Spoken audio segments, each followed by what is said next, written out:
Hi, today I want to show you how to delete a material in Maya. Right? So you look on this object, I've got two materials, and you can't just select a tab. If I select a tab and hit delete, it deletes the object, right? So where is the material to delete it? It is in a thing called the hypershade.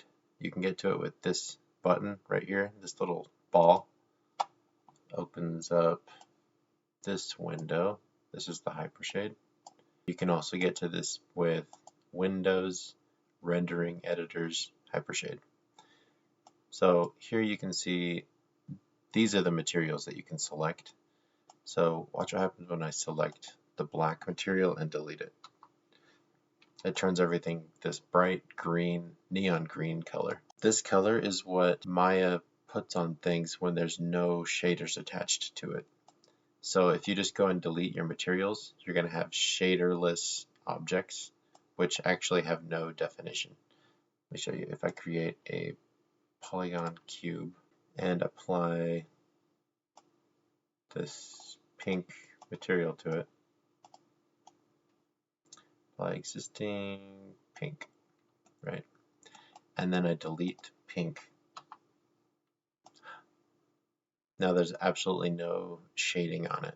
So let me show you what I would do before deleting a material, right? Let's go back. So before you delete a material, you can select it by, say I want to replace this black material with this blue material that I made. You can right click, so select it, I'm going to right click and hold on the material and say select objects with this material. And it's going to select all the black, everything that has the black material on it.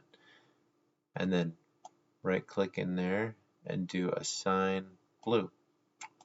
There. Now we've got the blue material, and so I can now go ahead and safely delete the black. And there you go. That's how you delete a material in Maya without deleting all your shaders.